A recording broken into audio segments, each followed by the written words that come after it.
Welcome to the deep dive. Today, we're plunging into something absolutely essential. Food. It's, what keeps us going. But it's also this incredibly complex world of language, culture, daily decisions. Exactly.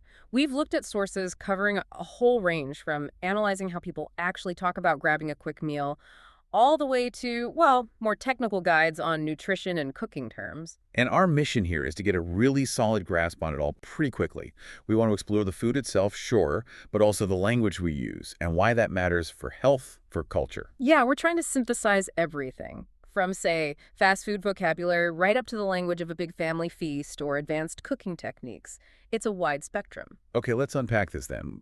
Maybe we should start with those quick meals, the ones we grab on the go. Good place to start. That often brings us straight into the realm of unhealthy food. Right, which simply put is just food that's not great for you, often because it's high in calories. The unprefix literally meaning not. But what's interesting is how the vocabulary around it just permeates everyday life. Totally. And when people talk unhealthy, they often mean fast food. The name says it all, right? Speed. Prepared in, what, 2 or 3 minutes? Yeah, incredibly fast. And that speed, it's not accidental. It's a whole system. Standardized processes, specific ingredients, and yeah, a language built around getting it now. It's so dominant that it even sparked its opposite, right? The Sure. slow food movement, which the sources mentioned, especially maybe in Europe, a kind of pushback. Exactly, a deliberate contrast. But sticking with fast food for a moment, if you're getting that quick meal, chances are you're also getting a carbonated drink.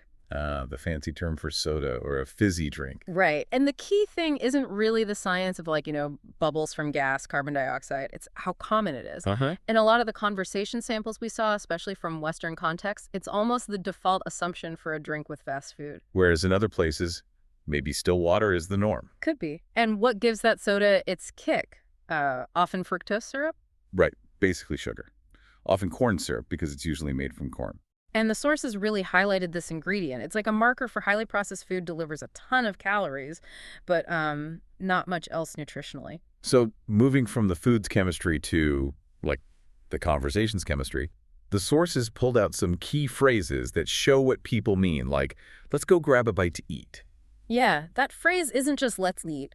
It specifically implies something quick, probably casual, maybe unplanned, likely fast food involved. And then if you've maybe had too many of those quick bites, you might decide to cut down on something. Great phrasal verb. Means to reduce, to lessen. You cut down on sugar, cut down on spending, cut down on eating out. It implies you're making an effort. Yeah, conscious reduction.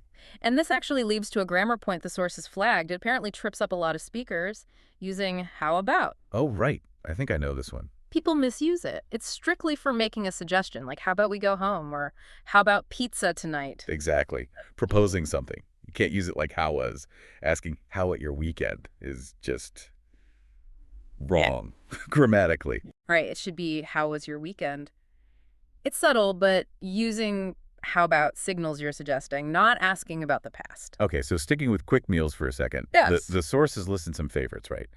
Burger and fries, pizza, hot dogs, fried chicken. The classics. And there was that interesting detail about the Chicago-style hot dog. Yes, the poppy seed bun, the mustard, onions. But then the source dialogue had this disagreement.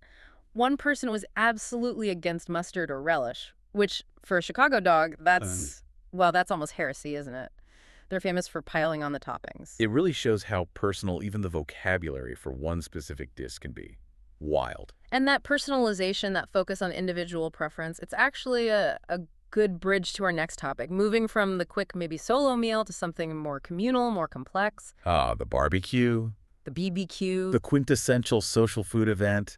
And yeah, it brings a whole different vocabulary set with it. It's interesting because barbecue is both a thing and an action, right? Exactly. It's a noun, the event. We're having a BBQ. And it's a verb, to barbecue, meaning cooking, usually meat, usually outside over fire or coals, on a grill. That cooking method is key. It's not stovetop cooking. Definitely not. And it's culturally huge. The sources mentioned July 4th in the U.S., obviously, but also September 18th in Chile, their Independence Day.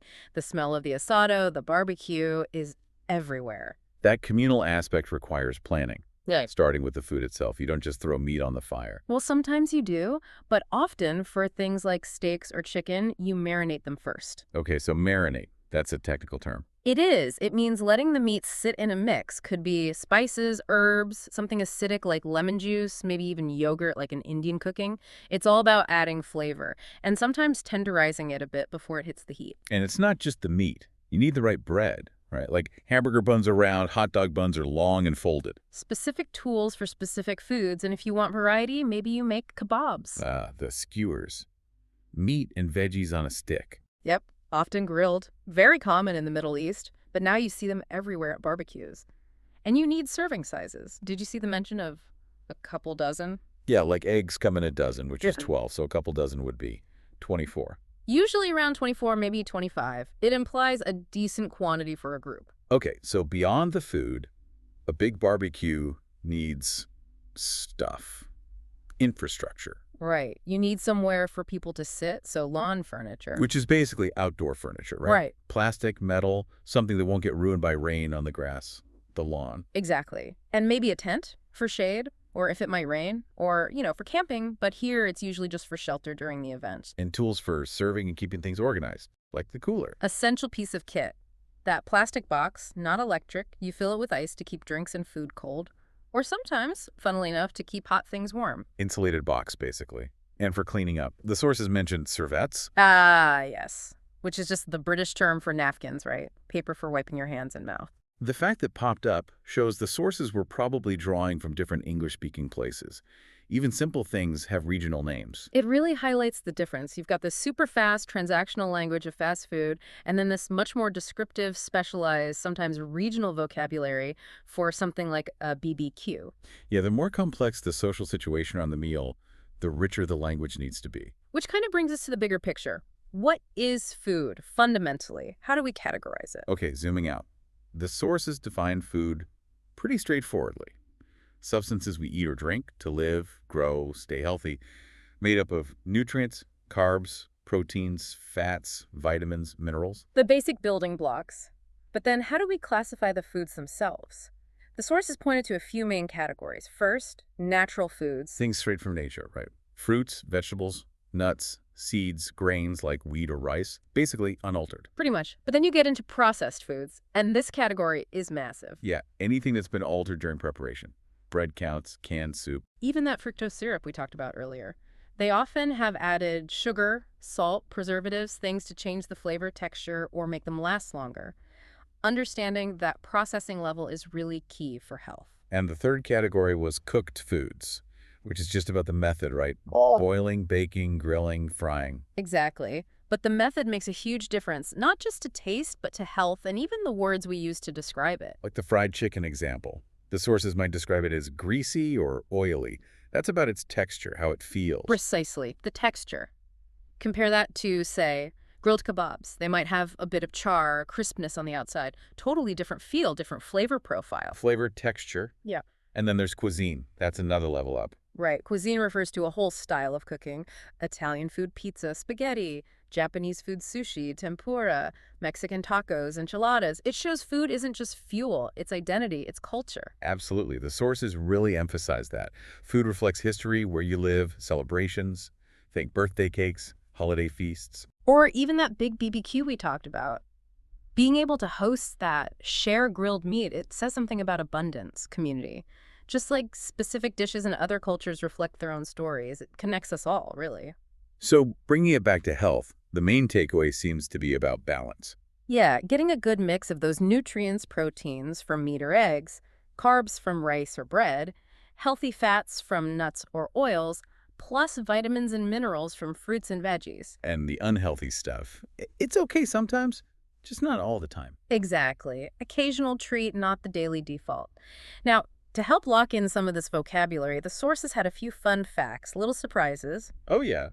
Like what? Well, did you know carrots weren't always orange? Apparently they were originally purple. Really?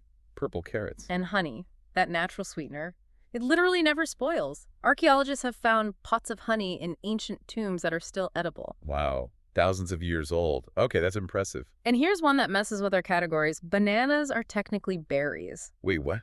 Bananas are berries. Botanically speaking, yes. But strawberries, not berries. Okay. My brain just broke a little bit. Strawberries aren't berries, but bananas are. Wild, isn't it? Shows the difference between scientific classification and how we actually use words in the kitchen or culture. So we've covered a lot of ground here, from corn syrup chemistry to the social importance of napkins or servettes.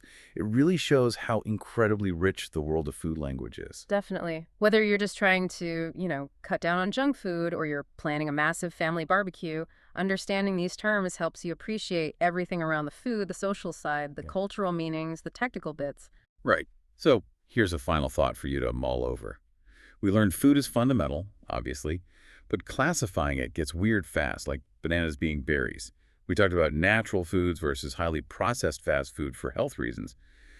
But if the official botanical classifications we rely on are sometimes counterintuitive or you could say misleading from a common sense perspective, how does that change how you think about defining food categories? Does natural mean less if its scientific label is surprisingly complex? Something to chew on. Thanks for joining us for this deep dive.